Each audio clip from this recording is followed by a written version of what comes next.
श्रीमद् भागवत गीता सिर्फ एक धर्म के लिए नहीं है, बल्कि इसे धरती के हर इंसान को पढ़ना और समझना चाहिए ताकि वह अपनी जिंदगी में सुख, शांति और सफलता को प्राप्त कर सके।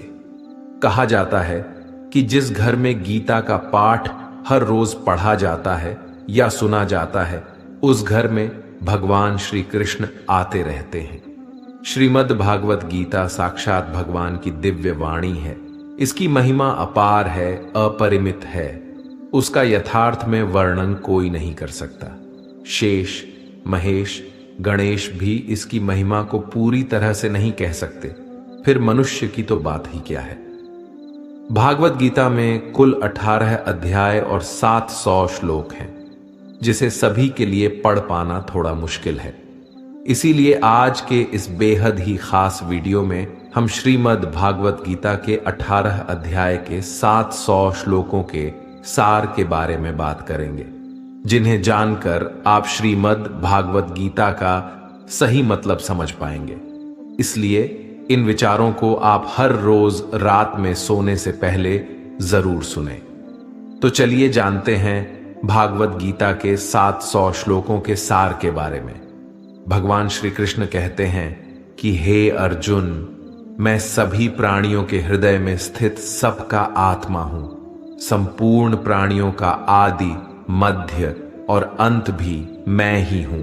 मैं सूर्य हूं, मैं वेदों में सामवेद हूं, देवों में इंद्र हूं, इंद्रियों में मन हूं, मैं ब्रह्मा हूं, मैं विष्णु हूं, मैं महेश हूं, जलाशयों में मैं समुद्र हूं, पर्वतों में मैं हिमालय हूं। इस संपूर्ण संसार में तुम जो कुछ भी देख पाते हो, सब मैं ही हूं। कोई आदमी चाहे लाख चीजें जान ले, चाहे वह पूरे जगत को जान ले, लेकिन अगर वह स्वयं को नहीं जानता तो वह अज्ञानी है। अगर कोई आपको ठुकरा दे तो बुरा मत मानना, क्योंकि वे वास्तव में आपकी कीमत नहीं जानते। जो रिश्ता हमें रुला दे उससे गहरा कोई रिश्ता नहीं, और जो रिश्ता हमें रोता हुआ छोड़ दे उससे कमजोर कोई रिश्ता नहीं। हमेशा शांत रहें, इससे आपके जीवन में खुद को बहुत मजबूत पाएंगे, क्योंकि लोहा ठंडा होने पर ही मजबूत होता है, पर गर्म होने पर तो उसे किसी भी आकार में ढाला जा सकता है।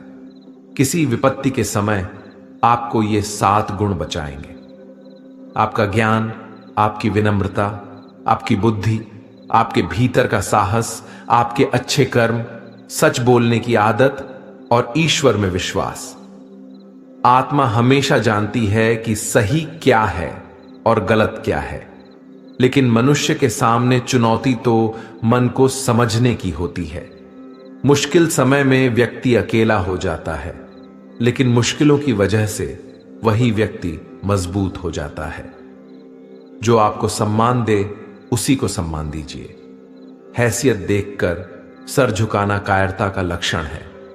हे अर्जुन, जो न कभी हर्षित होता है, न किसी से द्वेष करता है, न शोक करता है, न कामना करता है, जो शुभ और अशुभ संपूर्ण कर्मों का त्यागी है, वह ज्ञानी मनुष्य मुझको अति प्रिय है। मुझे पाने के 3 तरीके हैं: ध्यान योग, ज्ञान योग और कर्म योग, और इन सब में कर्मयोग सबसे प्रधान है।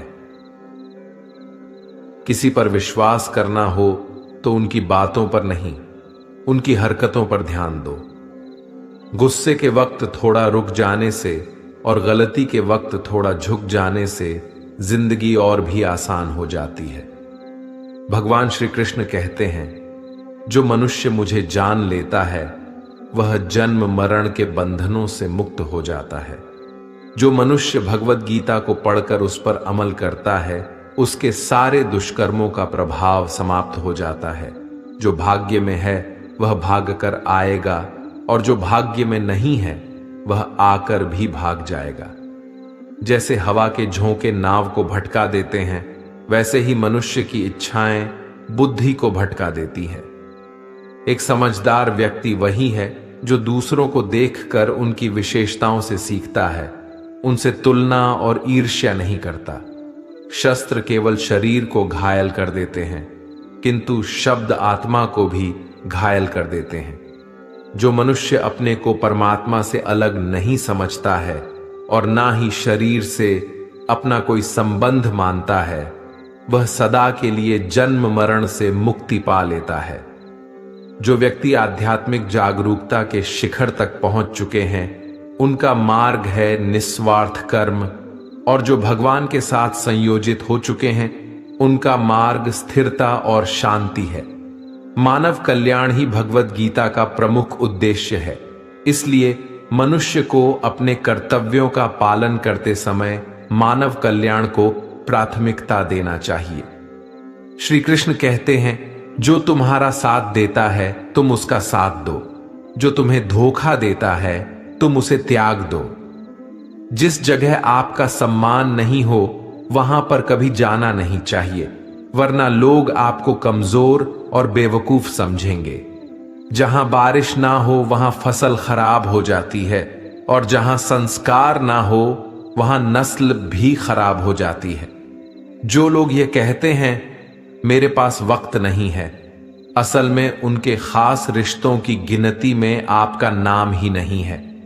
हे अर्जुन, वह जो वास्तविकता में मेरे उत्कृष्ट जन्म और गतिविधियों को समझता है, वह शरीर त्यागने के बाद पुनः जन्म नहीं लेता और मेरे परम धाम को प्राप्त होता है। वह व्यक्ति जो सभी इच्छाएं त्याग देता है और मैं और मेरा की लालसा और भावनाओं से मुक्त हो जाता है, उसे अपार शांति की प्राप्ति होती है।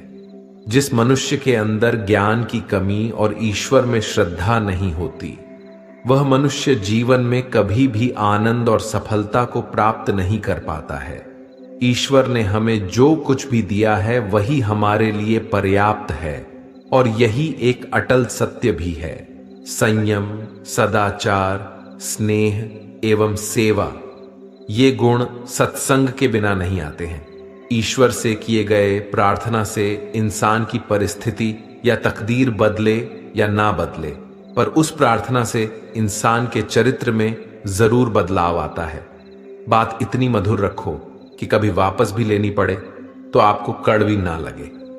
खुद में थोड़ा स्वाभिमान होना जरूरी है, वरना लोग आपको वहां भी दबाने की कोशिश करेंगे जहां आपका अधिकार है। कोई एक महापुरुष ही आत्मा को आश्चर्य की भांति देखता है, वैसा ही दूसरा कोई महापुरुष ही इसके तत्व का आश्चर्य की भांति वर्णन